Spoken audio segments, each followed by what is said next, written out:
तो बच्चों question number 6 का थर्ड पार्ट।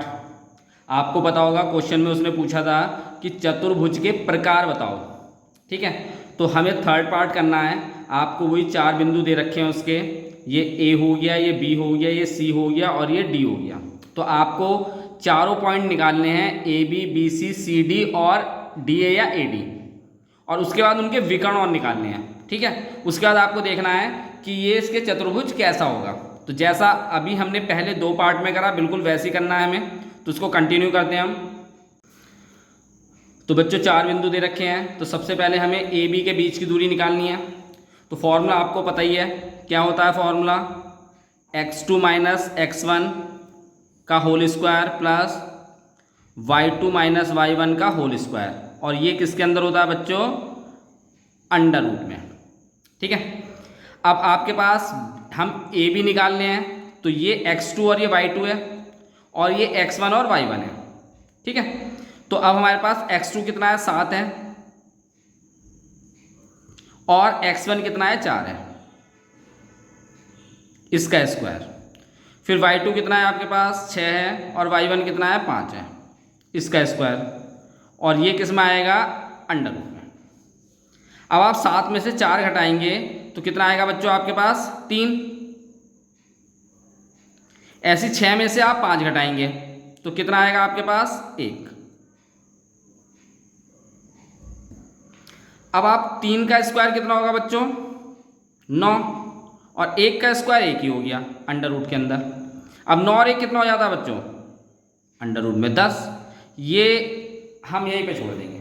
तो ये आपके पास आ गया ए बी के बीच की दूरी, ये ए बी के बीच की दूरी आ गई। ऐसे हम किसकी दूरी निकालेंगे, बी सी के बीच की दूरी। ठीक है, तो बी सी के बीच की दूरी निकालनी है बच्चों, बी ए रहा सी ए रहा, तो सी के बिंदु यानी सी के, ये तो x2 होगा, ये y2 होगा, और ये x1 होगा और ये y1 होगा। ठीक है, फॉर्मूला आपका वही लगेगा, x2 यानी 4 माइनस के x1 7, इसका स्क्वायर, फिर y2 3 माइनस के y1 6, इसका स्क्वायर, और इसको आपको किस में लेना है, अंडर रूट में। अब 4 में से आप 7 घटाएंगे बच्चों तो माइनस के 3 का स्क्वायर आएगा, और 3 में से 6 घटाएंगे तो कितना आएगा, वो भी -3 ही आएगा, क्योंकि छोटी संख्या में से बड़ी संख्या को हम घटा रहे हैं। तो जब छोटी संख्या में से बड़ी संख्या घटती है तो माइनस का साइन आता है। ठीक है, अब माइनस का स्क्वायर आपको पता है प्लस होगा, तो माइनस का स्क्वायर तो प्लस हो जाएगा, और 3 का स्क्वायर कितना होगा, 9। ऐसे यहाँ पे भी 9 ही आएगा अंडर रूट में। अब 9 9 कितने होते हैं बच्चों, 18 अंडर रूट के अंदर। ठीक है, इसको सही से लिख लेते हैं, तो ये अंडर रूट में 18 होगा। तो ये आपके पास आ गई बी सी के बीच की दूरी। ऐसे ही हम क्या निकालेंगे, तो सी डी के बीच की दूरी बच्चों, सी डी यानी डी के बिंदु x2 और y2 होंगे, और सी के बिंदु x1 और y1 होंगे। चलिए, x2 कितना है, 1, और इसमें से हम घटाएंगे कितना, 4 x1, इसका स्क्वायर, फिर y2 कितना है, 1, और इसमें से घटाएंगे 3 का स्क्वायर। ये आपको अंडर रूट के अंदर लेना है।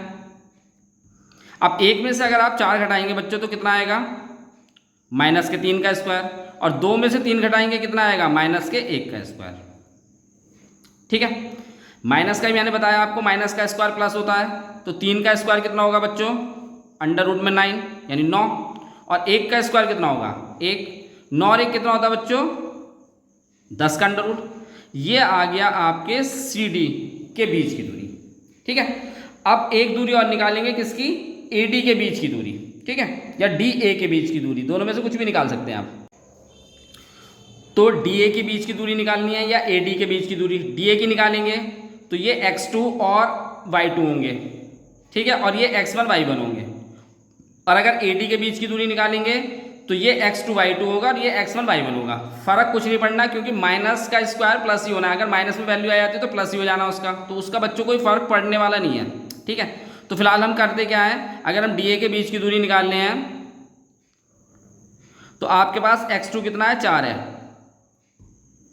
और x1 कितना है, 1 है, इसका स्क्वायर, फिर y2 कितना है, क्योंकि a बाद में आ रहा है तो इसके लिए a के जो बिंदु होंगे वो x2 y2 होंगे। ठीक है, और d के बिंदु जो होंगे वो x1 y1 होंगे। अब a कितना आएगा, 1, ये 5, y2 हो गया, तो y2 तो 5 है, और y1 कितना है आपके पास 2 का स्क्वायर। चलिए अब 4 में से आप 1 घटाएंगे कितना आएगा 3 का स्क्वायर आएगा, और 5 में से 2 घटाएंगे कितना आएगा 3 का स्क्वायर आएगा। 3 का स्क्वायर आपको पता है कितना होता है 9, और 9 को जोड़ देंगे कितना होगा बच्चों अंडर रूट में 18। ठीक, अब आपके पास कुछ मान आ चुके हैं, तो बच्चों देखेंगे डी ए बराबर कितना आ रहा है आपका अंडर रूट में 18। हमारे पास बी सी का मान भी कितना आया था अंडर रूट में 18 आया था, यानी आपके पास डी ए और बी सी तो बराबर आ रहे हैं। ठीक, लेकिन ए बी कितना था अंडर रूट में 10, और अगर आपने सी डी जो भी निकाला था हमने वो भी अंडर रूट में 10 है। तो देखो दो भुजाएं अंडर रूट 18 आ रही हैं और दो भुजाएं अंडर रूट में 10 आ रही हैं।